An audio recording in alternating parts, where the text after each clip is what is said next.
Hello, and my name is Caitlin Harstein. I'm currently an undergraduate at Anderson University studying elementary education with a minor in special ed. Today, I would like to talk with you all about some things that I know about digital technology and that I believe to be true, and also some things that I've learned that I can do with digital technology.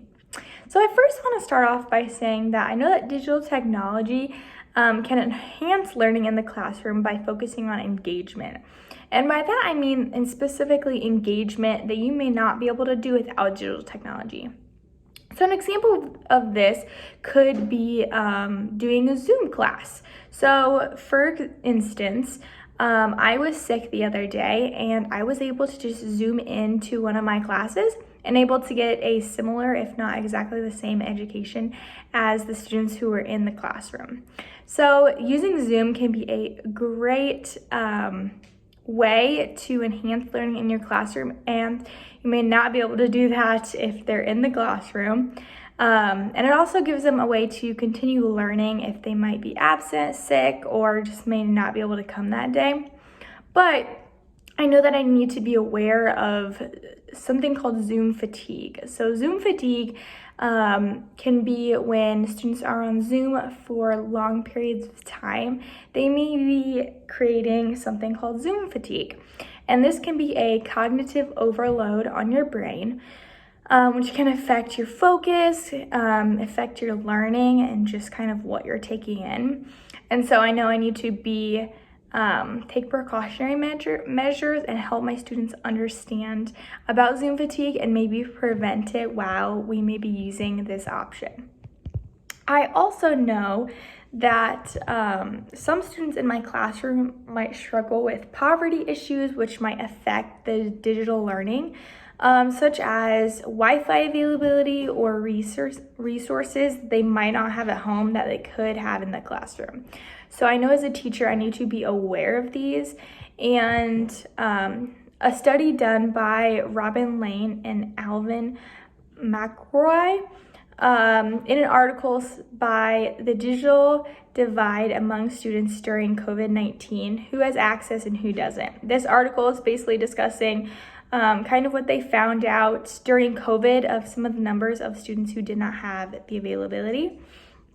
And then that article has said that roughly 1 in 5 parents with homebound school-age children said that it was very unlikely that their children would be able to complete the schoolwork due to not having a computer at home. And that was about 21% of their findings. So most of them had to go to a public place to have Wi-Fi. So I know that I need to be aware of this as a teacher and assist my students when necessary, because that can be a huge divide among children and their learning.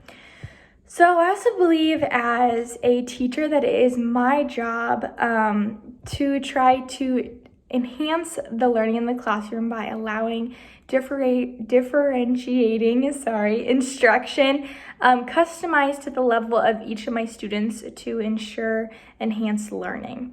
So an example of this, I have recently researched and learned more about the app Epic. Epic is basically a digital reading app with tons of books on it that students can pick based on kind of their grade level or their reading level and where they're at. And this is a great way for students to individualize their learning, as some students might need the books read to them to cognitively understand it, and the app gives them this feature, which is amazing. Or students may be able to pick books that are at a higher level if need be and read them by themselves.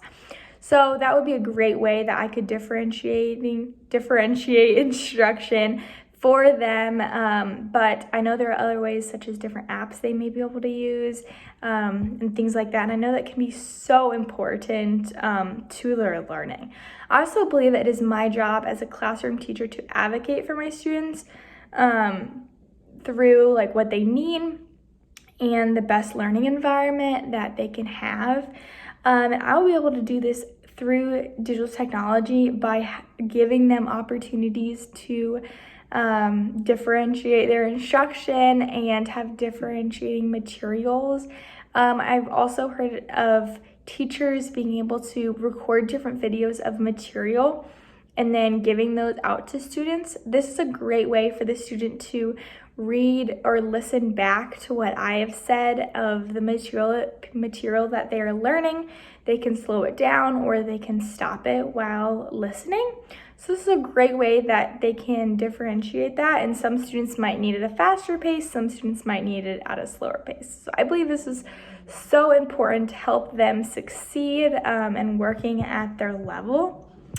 I also know that I can connect as a teacher. I can also connect with other educators through my professional learning network that I have created through Twitter and Instagram to enhance my own professional knowledge and build on resource skills that will benefit my classroom. I have recently connected with a certain teacher that kind of helped me build on some of the resources that I could have.